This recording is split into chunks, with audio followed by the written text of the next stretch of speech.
real change. It's true. So I want to say a thank you to all of you. These are dangerous times for our country.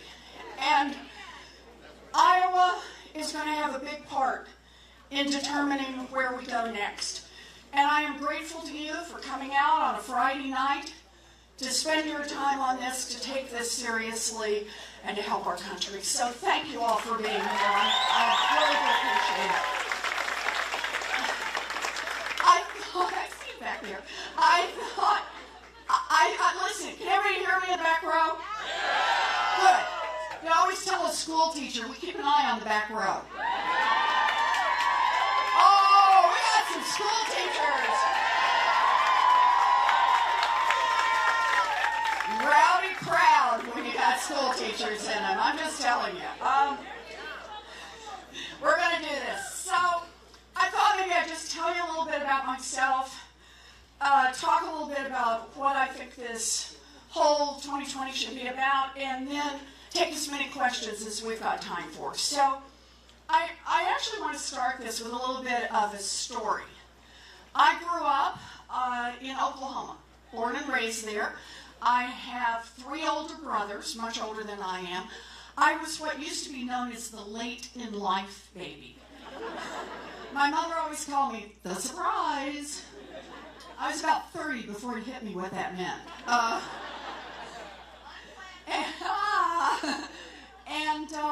My daddy, when I was growing up, he had a lot of different jobs. He sold paint, he sold carpeting, he sold housewares. And when I was in middle school, it was just Mama and Daddy and me, and my daddy had a heart attack. And my mother and I thought he was going to die. But he made it out of the hospital, but was out of work for a really long time. And the bills piled up. We lost the family station wagon. And at night, I'd go to bed, and I'd hear my parents talk. And I learned words like mortgage and foreclosure, heavy words for a kid.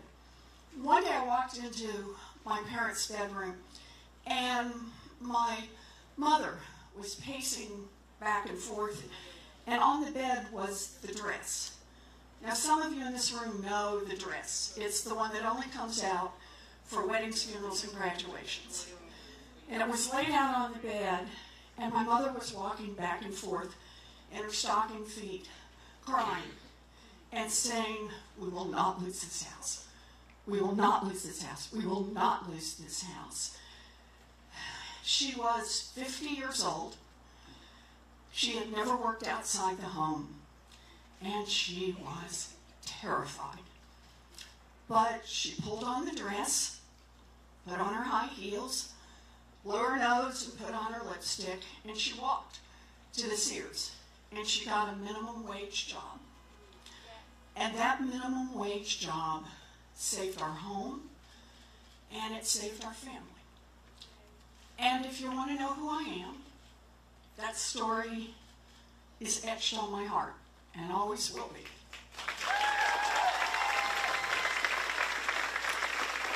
Now, for a long time when I was growing up, I always thought that was a story about my mother, about how deep you reach when you got it. And through the years I came to understand now this is a story about a lot of families and a lot of people who do what's got to be done to take care of the people you love. But it was years later that I came to understand it's also a story about government. Because when I was a kid, a minimum wage job in America would support a family of 3. It would pay a mortgage, keep the utilities on, and put food on the table. Today, a minimum wage job in America will not keep a mama and a baby out of poverty. Think about that difference, because for me, that's what this is all about. Back when I was a kid, folks in far-off Washington asked the fundamental question, what's it going to take for a family of 3 to make it? That's where we ought to put the minimum. Today, the folks in Washington ask, what's going to improve the profitability of a multinational corporation, and that's what we're here to change.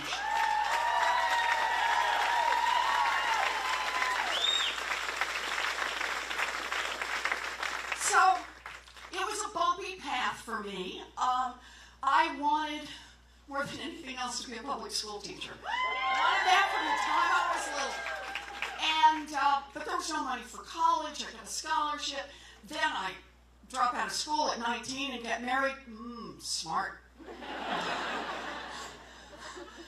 But I found a commuter college, made it back, ended up with babies. I go to a public law school, a state law school, second baby.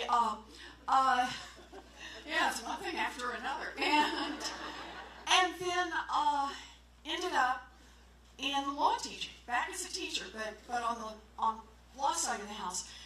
And pretty much all of my adult career has been spent around one central question, and that is, what's happening to working families in America? Why has America's middle class been hollowed out? What's happening to opportunity in this country?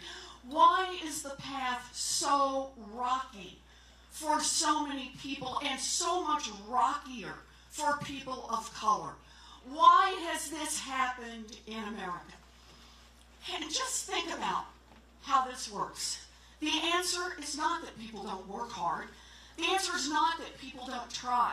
The fundamental answer is back to a lot of those decisions made in Washington about who government works for. So right now, government works great for giant drug companies. It just doesn't work for people trying to fill prescriptions, right? It works great for giant oil companies that want to drill everywhere. It just doesn't work for families that want kids who can actually breathe the air.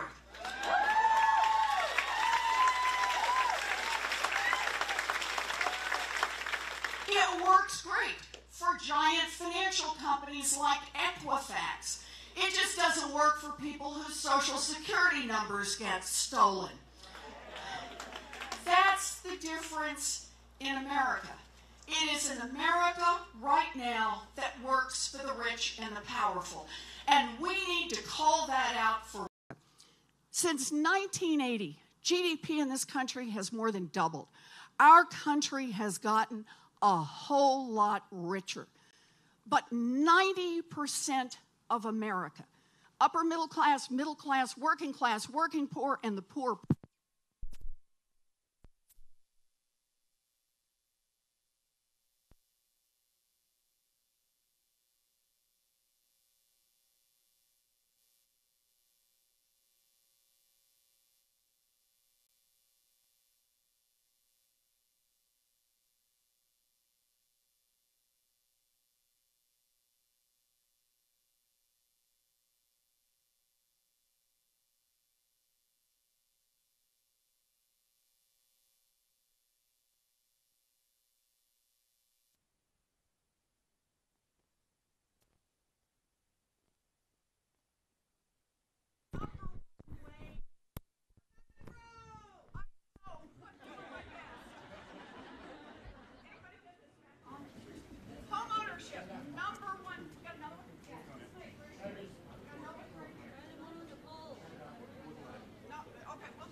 that sound, I'm ready.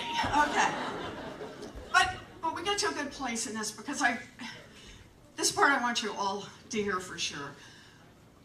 I'm in this fight because I am grateful. My daddy ended up as a janitor, and I had a chance to become a public school teacher, a college professor, and a United States Senator. I am grateful to America down to my toes.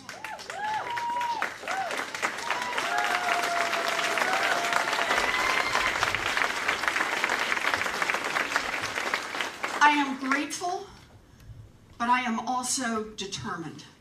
I am determined that we build an America where not just the children of rich people get a chance to build something, but where all of our children get a chance to build a real future. That's what I'm in this fight for.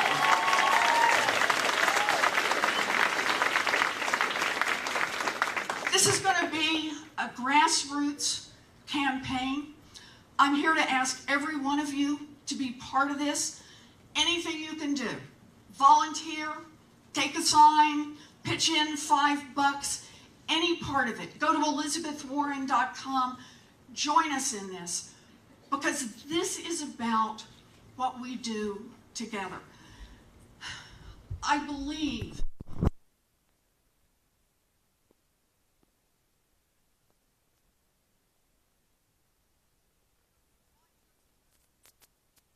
it works for everyone.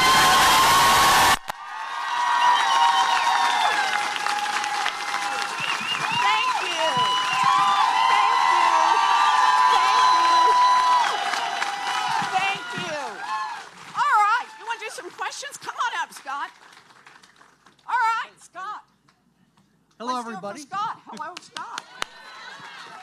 Democratic Party. Thank you. My name's Scott Putney. I'm the chair of the Potawatomi County Democrats, and I'll be the person that draws the lucky tickets tonight. So all righty. When everybody came in today, they should have had the opportunity to put a ticket in the bucket if you wanted to ask a question. So. Okay. He's got one. Okay. So I've got a bucket. So what I'm going to do is just start with drawing 4 tickets. Okay, get some good ones here, Scott. And if you would, when your ticket is drawn, if you could come up to this microphone, to the young lady there that's waving her hand. That or get one of the teachers. They'll make sure it's loud enough. They'll totally do it. And we'll try to get through That as or many. if we got any nurses here, they'll do it too. Yeah. Oh. We'll try to get through as many questions as we have time for. Okay. And like I said, I'll draw with 4 first. 099052. Is that you? If you would, please. Okay, please good. Just go ahead and keep calling. let people get through. Yeah. Okay. The other one is 099031. Here we go. We have another winner. Okay. Good. 099009.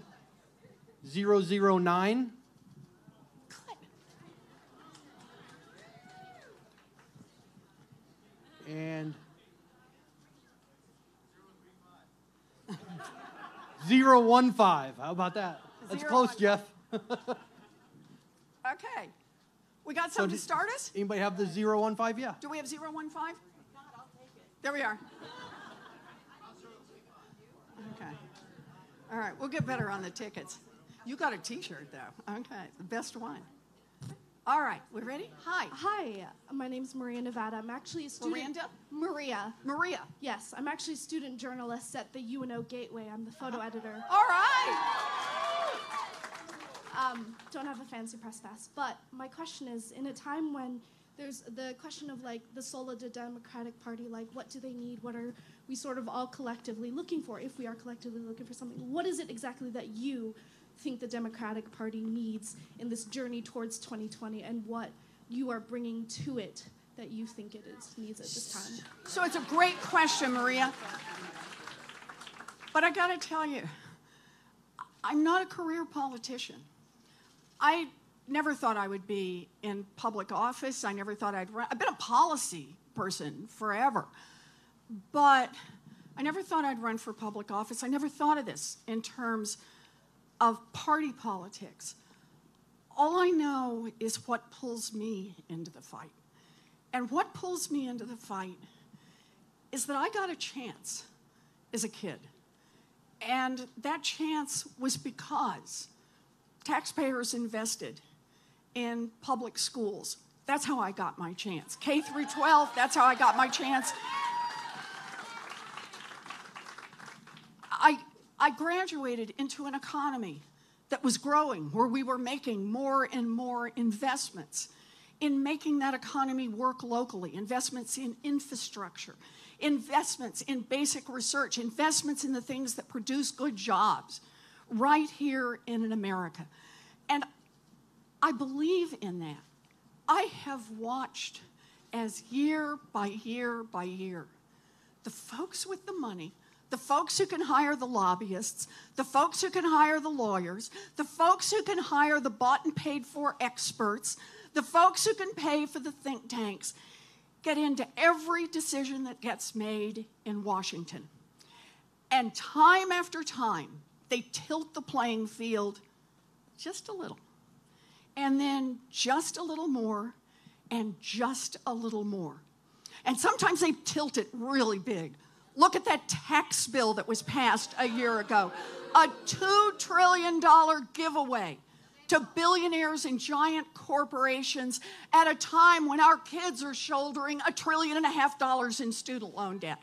So for me, the fundamental question, the sole question is, who do we want government to work for? If we're content with government working for the rich and the powerful, keep voting Republican.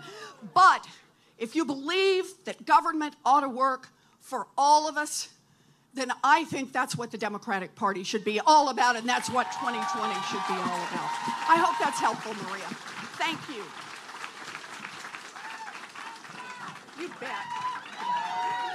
I love my rowdy teachers. How's it going? Hi. I'm nervous. Thank Say it you again? for. I'm nervous. I'm Nervous? Debbie. Good Debbie to see you. from Omaha. All right. And you just touched on my point is whether it's state, federal, city government, we all are customers and we want to get our money's worth. Yep. I've been a taxpayer since I was 16 years old. Me too. But my biggest question is how can we control insurance companies like with the Affordable Care Act and everything that happened? That was a good plan, but I don't think government anticipated that the insurance companies would come back and just annihilate it. Well, you put a nice face on it by saying government didn't anticipate it. I'm not sure which way that cuts, but I'll tell you this. It is time for our government not to work for the insurance companies. It's time for our government to work for the people who have insurance and who need it.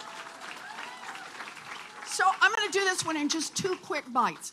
One is a very technical. I've done consumer work pretty much all my life and fought for the consumer agency, right? Out there, yes, CFPB, go.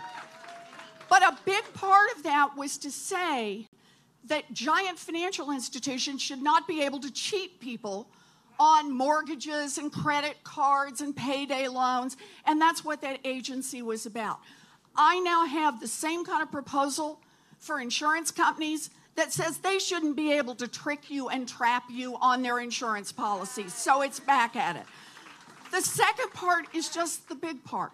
It really is this question. You hit it exactly right, Mervis. It's ultimately, who are we going to make government work for? Are we going to keep giving in to the folks who hire all the lobbyists, who show up every day, the folks who make the campaign contributions? You know what we have to remember in this room? There's a whole lot more of us than there is of them. We use our voices, we use our votes, we take this government back. Thank you.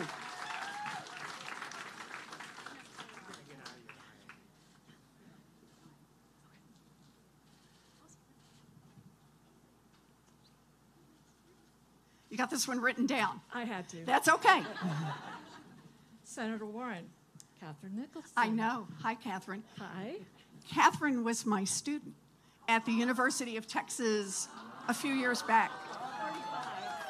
35 years ago. Welcome to the Midwest. Thank you. It's good to be here again. I want you to know that I am here to support you because you're an old friend. You are someone who believes in what you believe, and I know that you always speak truthfully. I know that. There's no doubt in my mind. Honestly, after waiting in line, I think I might be one of the few conservatives in the room. You're welcome here. Thank you. I really No, I know. would like to see you be elected president. You've always sincerely fought for the middle class in all the years I've known you. And because I care for you and because I want to help you, I have to share what I see as a stumbling block to your campaign. I want you to win, okay? So, as you know, the Electoral College looks pretty red around here. From my perspective, in a lot of these red states, when you talk about reproductive rights, which is not your message about the consumer, it's not your message about helping families, it's not your message about insurance, but when you talk about reproductive rights, the folks in the Midwest, maybe not the ones in this room, but many folks in the Midwest hear the words murdering babies. And murdering babies is such an anathema to a lot of people around here that if you're pro-choice, they won't listen to another word you say. And that's not what I want for you. They'll shut the door on your campaign. Many people in red states want to support parents in crisis, give them a safe place to live, to learn, and to learn how to take care of their new child. If the new parents don't want to take care of a child, fine. Let's have a family raise a forever family raise the baby. You really have an important message. You support the families and you support health care, having just had a son die from cancer. I know. And in January alone of this year, the hospital bill was $200,000, but he passed away in September. I truly see the need for health care for all. It's just ridiculous otherwise. Yes. I am in favor of your antitrust enforcement, giving people greater voices in the corporations. But I feel if you support abortion, your entire message is lost, something I don't want to see happen. So, no. So I think we're there, okay, on the question. Is that okay, Catherine? So Catherine and I have had this conversation off and on for a very long time, and it's kind of amazing that you got the card to come up here and ask a question, because it is an ongoing conversation. Catherine and I knew each other in law school, and for me, this is a question about the role of law. I know that these are very hard, personal, family decisions.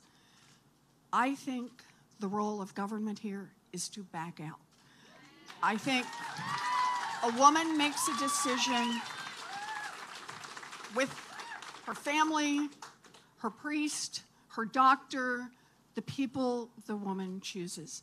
And I think that's what respects all of us the most. And thank you, Catherine. It's good to see you there.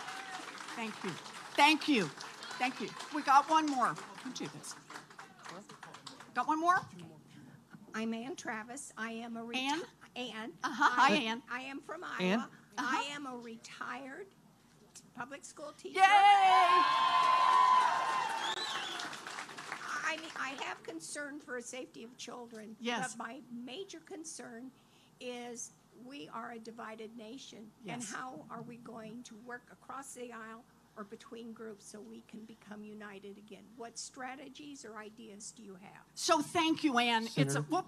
Sorry. That's okay. Can I draw a couple more numbers Sure, here you draw real a quick couple before more. you answer? Okay, and I'll get back to you here, Ann. Okay. Go ahead. Didn't mean to scare you. That's okay. I have a kind of high startle reflex. I Hey, stay in Washington a lot. Good to be alert at all times. Okay. The Go last ahead, three Scott. digits are 007. So if you want to make your way to the mic.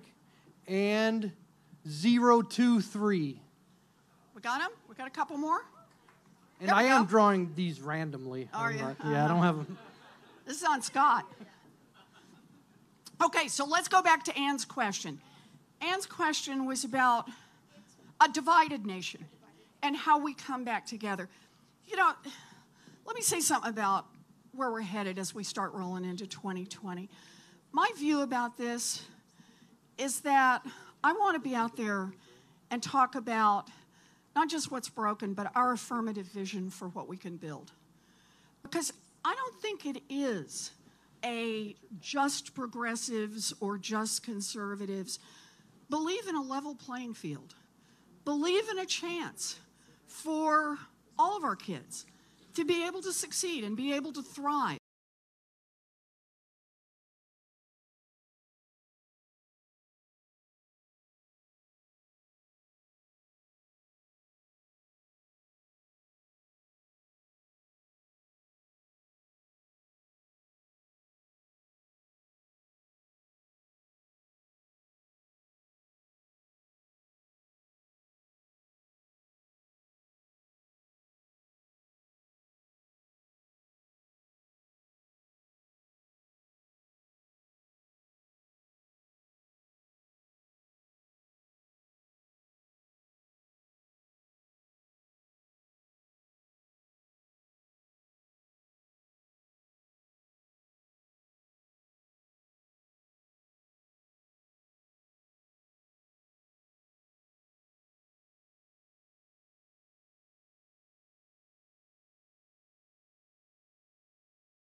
Every single one of them had voted to take health care away from tens of millions of Americans. And then after they did that, they went out and high-fived. Had a big party. Yo, we got rid of health care, right? For millions of people. Can you imagine? I stood on the floor of the United States Senate when health care hung by a single vote. And we managed to save health care. Right now, this administration is doing everything they can to still knock the legs out from underneath it. But I want to remind everybody in this room, we actually expanded this conversation beyond just the Affordable Care Act to talk a little bit about Medicaid, a program that's been there for a long time, and a lot of the Title X funding and other parts of the funding. Here's how I see this. 2 out of every 3 seniors in a nursing home is being supported in part by Medicaid. Your neighbor who has a home health aide who comes by for a couple of hours a day and that's how she's able to stay in her home, that's Medicaid.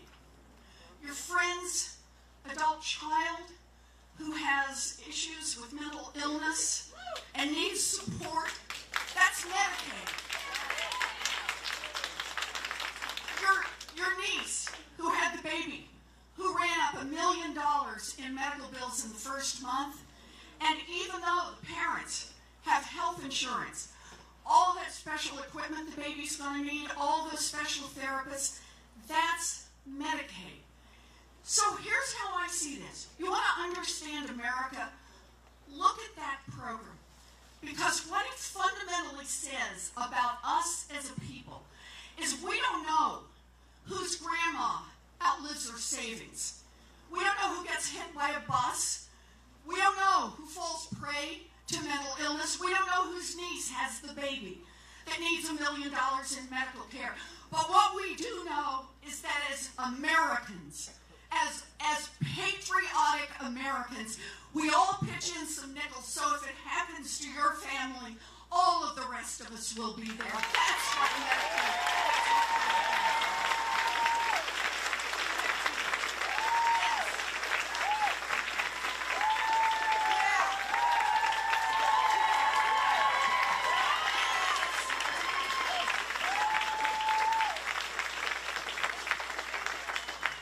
Hey, man. I'm stationed here at Offutt, and I heard your name a lot, and I work with General Public Health. So I'm going to ask a foreign policy question. All right, foreign policy, let's go. You're going to inherit quite a mess from this current administration, inheriting experience, but also just other world events that are happening, Russian aggression and Chinese encroachment. So what is your view and plans on broad foreign policy? Okay, so that was a big one. All right. Actually, all right, I want to talk about foreign policy, but I want to talk about it in a little different way than the way most folks talk about it. I think one of the biggest threats we face worldwide right now is the rise of autocracies, of these powerful, single, I'm going to call them dictators, although some of them may technically be elected, right? I'm just saying. Why does that happen, though? No, but I want to talk about this for a second. Why is this happening around the world? And it's around the world right now. The answer ties to the economic issues that we've been talking about. Decades now of undercutting working families here in the United States of America and in countries around the world. And the rise of the oligarchs, the rise of a handful of rich and powerful who then work with the head of government to keep corrupt governments in power. That's how it's working. When democracy is undercut here at home and around the world, and when government no longer represents the people, when it no longer strengthens a vibrant middle class, when it no longer takes care of the needs and helps create the conditions so that people believe, so they believe in a level playing field, so they believe that if they work hard and play with the rules, that they're going to have a chance to build something that matters, something that lasts.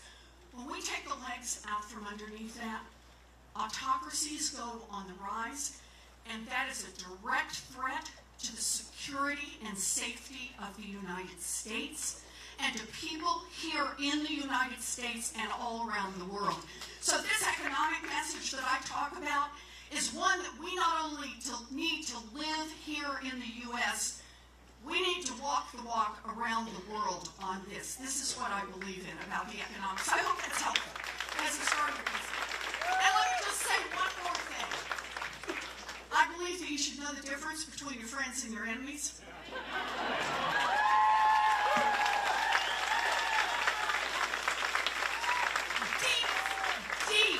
Deep foreign policy insight.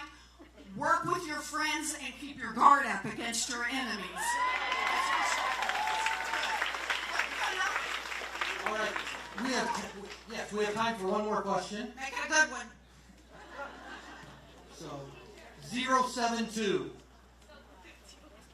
Anyone?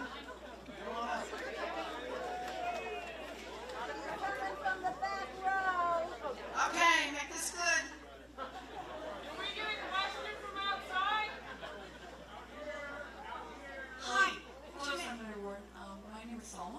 Selma, it's nice to see you, Selma. It's nice to see you too. I'm coming here as a naturalized American. Uh-huh. I actually came to the United States as a refugee when I was very young.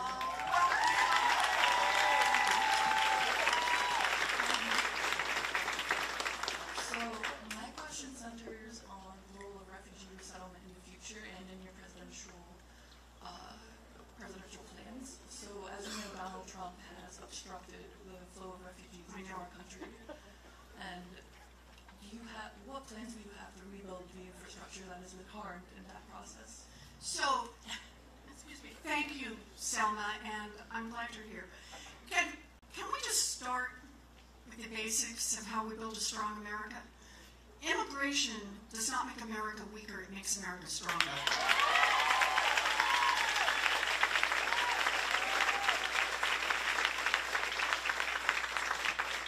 And nations of the free world, including our nation, offer a home to refugees. That is who we are. That's our values. That's part of what we do.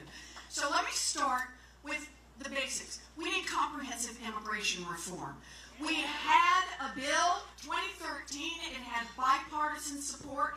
It had compromises in it. There were parts I didn't like, but there were parts I liked a lot on how we were going to have an immigration system that worked, that kept us safe, that helped us build an economy, and that was consistent with our values. We got it passed through the Senate, which shows you can sometimes get things done there.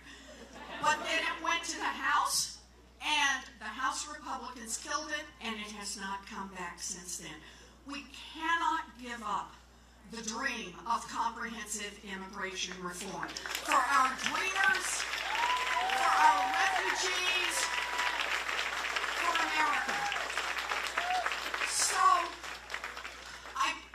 I want one other part that I want to say about this, and that is I went down to the border, and I saw the children that had been taken away from their parents.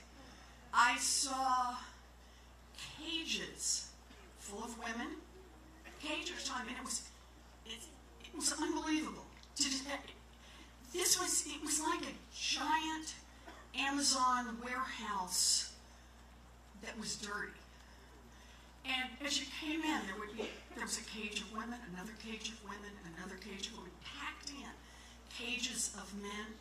And you came into a bigger part, and there were big cages set out with little girls in them. 9-year-old, 10-year-old, 12-year-old little girls just in cages. And then there were cages full of little boys. We have to have an immigration system that understands the difference between the threat posed by criminals and terrorists and 9-year-old girls.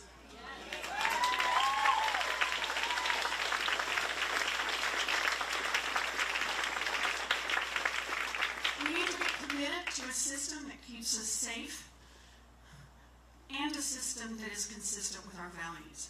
Because it is only when both of those are working together that America is truly strong. So thank you, Selma. Thank you for being here. Thank you.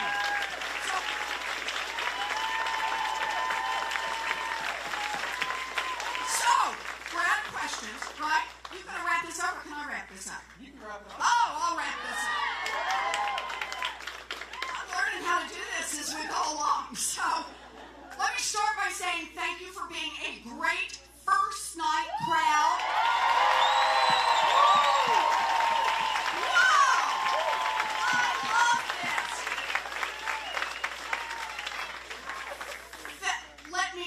Say, I'm dead serious when I say this is the fight of our lives. This is the fight of our lives. And we have been told over and over and over, it's too hard. You can't do this. These fights, nobody can do these. You're not going to be able to. Well, all I can say is people told me that I could not potty train a 2-year-old by her 2nd birthday. I was desperate, and it happened.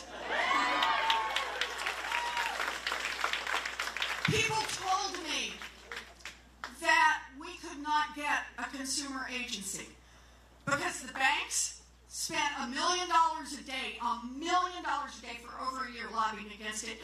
It would never happen. But we got organized, we fought back, and today the Consumer Financial Protection Bureau is the law of the land.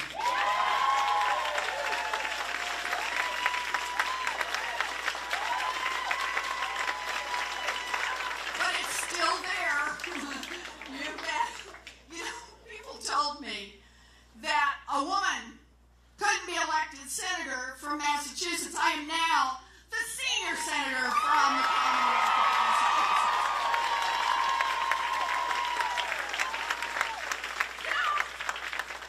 And people told me after Wells Fargo cheated millions of their own customers, give up, girl. You cannot get any accountability from corporate CEOs. All I can say is we got organized, we pushed back, and the CEO of Wells Fargo is out of a job. So, yeah, it's hard. You bet it's hard. But so is every fight worth having.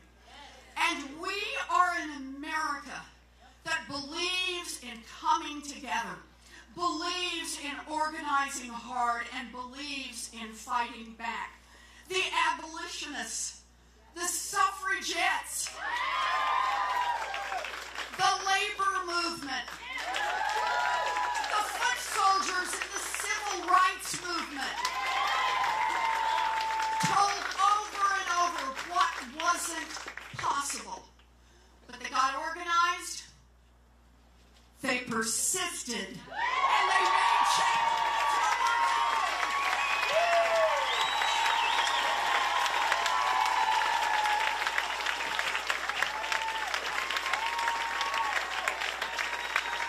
So the senator is going to be stale after, if anybody wants a photo opportunity with it. We're going to start a line right over here on the left side. So yeah, right behind Jesse.